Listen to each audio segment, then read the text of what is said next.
हमारे चैनल को सब्सक्राइब नहीं किया है तो उसे अभी सब्सक्राइब कर दीजिए और पास ही बेल आइकन को भी प्रेस करें। नमस्कार छात्रों, आज हम कक्षा 10वीं गणित के अध्याय 4 द्विघात समीकरण के प्रश्नावली 4.2 के प्रश्न क्रमांक 2 का हल करते हैं। इसमें दिया है उदाहरण 1 में दी गई समस्याओं या कथनों को हल कीजिए। तो इसमें पहला कथन दिया हुआ है, जान और जीवंती दोनों के पास कुल 45 कंचे हैं। दोनों 5-5 कंचे खो देते हैं और अब उनके पास कंचों की संख्या का गुणनफल 124 है। तो बताइए आरंभ में उनके पास कितने कंचे थे।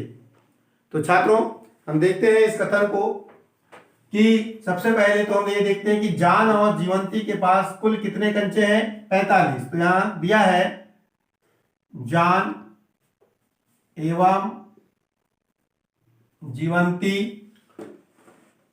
के पास कुल कंचों की संख्या, कुल कंचों की संख्या 45 है। ठीक है, दोनों के पास से, दोनों के पास से 5-5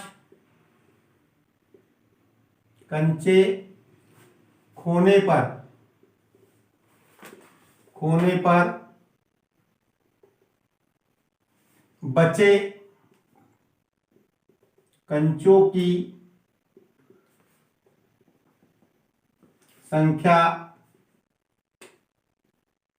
का गुणनफल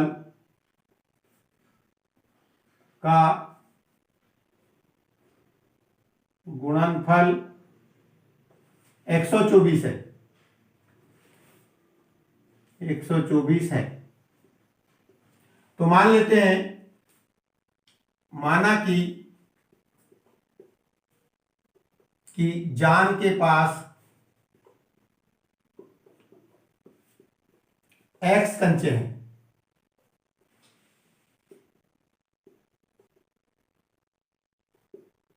x कंचे हैं तो जीवंती के पास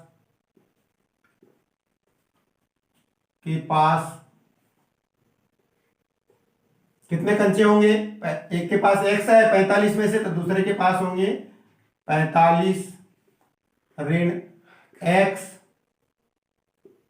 कंचे होंगे। ठीक है, 5-5 कंचे खोने पर, है ना, दोनों के पास से, दोनों के पास से 5-5 कंचे खोने पर क्या होगा, जान के पास कंचों की संख्या, जान के पास कंचों की संख्या बराबर कितने हो जाएगी। जान के पास पहले x थे, अब खो गए, तो x ऋण 5 और जीवंती के पास कंचों की संख्या बराबर कितने हो जाएगी, 45 ऋण x पहले से थे और 5 कंचे और खो गए, -5 हो गया, तो कितना घट जाएगा, तो ये बच जाएगा 40 ऋण x। अब दोनों का गुणनफल, चूंकि दोनों के पास बचे कंचों का गुणनफल बराबर 124 है। इसीलिए दोनों के पास जो कंचे बचे हैं, कितने बचे हैं, x ऋण 5 गुणित ये बचा है 40 ऋण x बराबर 124। ठीक है, दोनों के पास बचे हुए कंचों का गुणनफल 124 है। अब इसका हम गुणा कर देते हैं, x का गुणा 40 में तो 40x, फिर x का गुणा ऋण x में तो x का वर्ग, ऋण 5 का गुणा 40 में तो ऋण 4 पंचे 20 यानी ऋण 200, और ऋण 5 का गुणा x में तो ऋण गुणित ऋण धन 5x बराबर कितना हो जाएगा, 124। अब इनको जोड़ लेते हैं तो 5x और 40x हो जाएगा 45x, ऋण x का वर्ग और ऋण 200 इधर चले जाएगा तो कितना हो जाएगा, बराबर 124 धन 200। ठीक, अब इनको क्रम से लिख लें तो ऋण x का वर्ग धन 45x और ये 124 और 200 324 तो इधर आएगा तो ऋण 324 बराबर कितना हो जाएगा, 0। तो इस प्रकार से हमारे पास एक वर्ग समीकरण आ गया। अब हम इस वर्ग समीकरण का गुणनखंड विधि से हल करते हैं। तो क्या आ जाएगा, गुणनखंड विधि से हल करेंगे तो 45 को दो भागों में, ऐसे दो भागों में तोड़ेंगे, इसका ही गुणा करते हैं, ऋण x स्क्वायर ऋण 324 तो आ जाएगा धन 324x का वर्ग। अब 45 को ऐसे दो भागों में तोड़ते हैं कि उनका आपस में गुणा करने पर धन 324 वर्ग आ जाए और जोड़ने अथवा घटाने पे 45 आ जाए, तो वे संख्या होगी 36x और 9x। देखिए 36 का गुणा 9 में करेंगे तो 324 और आपस में यदि इनको जोड़ देंगे तो 45। तो हम इसको यहाँ पर लिख देंगे x स्क्वायर धन 36x धन 9x ऋण 324 बराबर 0। अब कॉमन निकालते हैं तो यहां से दोनों में से क्या कॉमन निकलेगा, ऋण x कॉमन निकालते हैं तो ये ऋण कॉमन निकल गया तो यहाँ पर धनात्मक x बचेगा, और यहाँ जो कि धन है मतलब दो बार ऋण का गुणा तो एक ऋण कॉमन निकल गया तो ऋण बचेगा, तो ऋण 36 और धन। अब यहाँ पर यदि कॉमन निकालते तो ये 9 गुणित 36 का गुणनफल था तो 9 दोनों में से कॉमन निकलेगा तो बच जाएगा अंदर में x ऋण 36 बराबर हो जाएगा 0। तो इस प्रकार से अब चूंकि ये दोनों कोष्टक कॉमन है तो दोनों कोष्टक में से x ऋण 36 कॉमन निकल जाएगा और बच जाएगा ऋण x और धन 9, तो इसको हम ऐसा लिख देंगे धन 9 ऋण x बराबर कितना आ जाएगा, 0। अब आगे हल करते हैं तो देखिए दोनों कोष्टकों का गुणनफल 0 है, इसका मतलब ये हुआ कि x ऋण 36 बराबर 0, x ऋण 36 बराबर 0 या 9 ऋण x बराबर 0। अब इनका स्थानांतरण करेंगे तो ऋण 36 का 0 तरफ स्थानांतरण करेंगे तो x बराबर 36 या इसका ऋण x का इधर स्थानांतरण करेंगे तो x, ये जब x इधर चले जाएगा तो धन x बराबर 9 यानी कि x बराबर 9।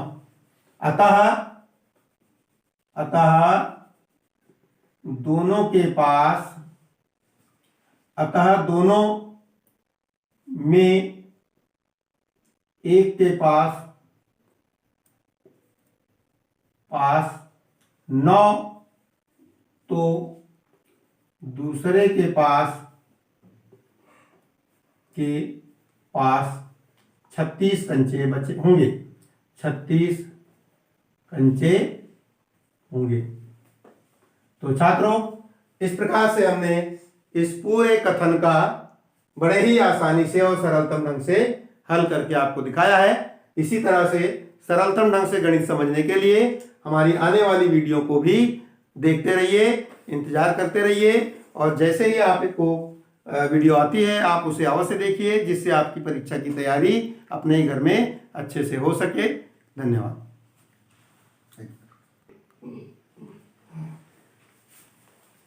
छात्रों प्रश्न क्रमांक 2 के उदाहरण में दी गई समस्याओं को हल करने में समस्या नंबर 2 है या कथन नंबर 2 है, एक कुटीर उद्योग एक दिन में कुछ खिलौने निर्मित करता है। प्रत्येक खिलौने का मूल्य 55 रुपए में से एक दिन में निर्माण किए गए खिलौनों की संख्या को घटाने से प्राप्त संख्या के बराबर है।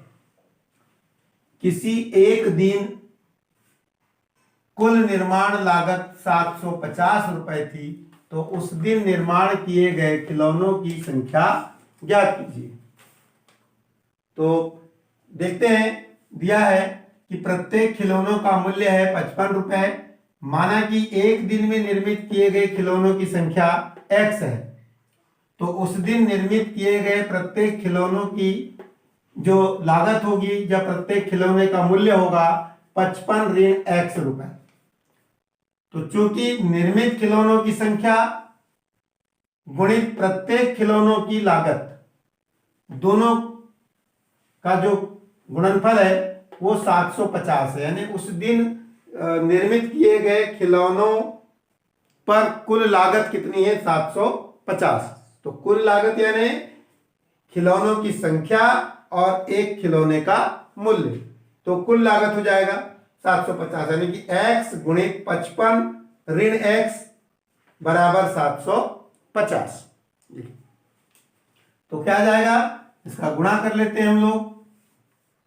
तो x का गुणा 55 में करेंगे तो यह आ जाएगा 55x, फिर x का गुणा ऋण x में करेंगे तो ऋण x वर्ग बराबर कितना आ जाएगा? 750।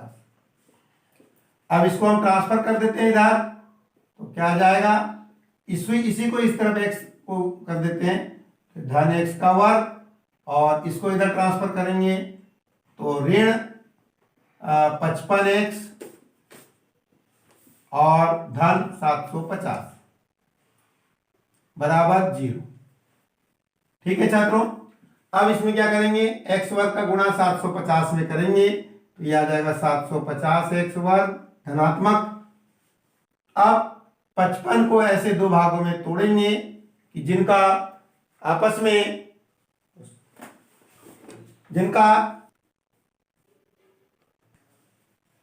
तो इनका देखेंगे कि एक्स स्क्वायर माइनस 55x धन 750 बराबर 0।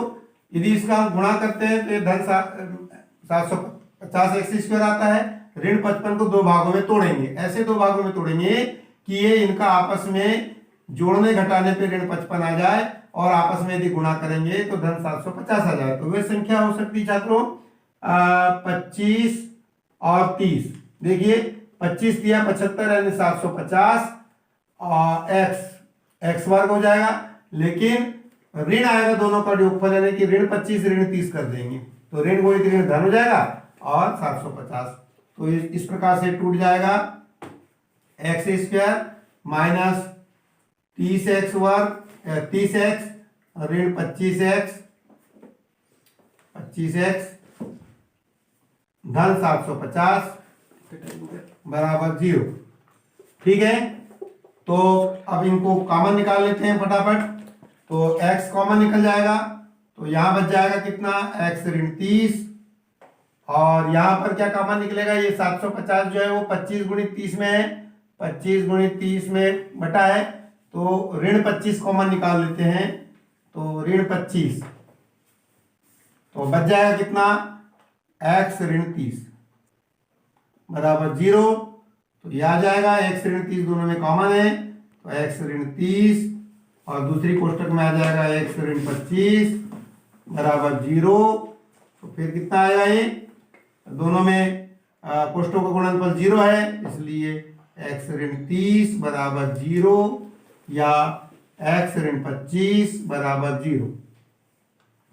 दोनों को स्थानांतरित करते हैं, ट्रांसफर करते हैं, तो यह आ जाएगा x बराबर 30 या x बराबर 25, दोनों धनात्मक। तो इस प्रकार से उस दिन निर्मित किए गए खिलौनों की संख्या जो होगी वो 30 या 25 होगी। तो हम लिख देंगे अतः उस दिन निर्मित किए गए खिलौनों की संख्या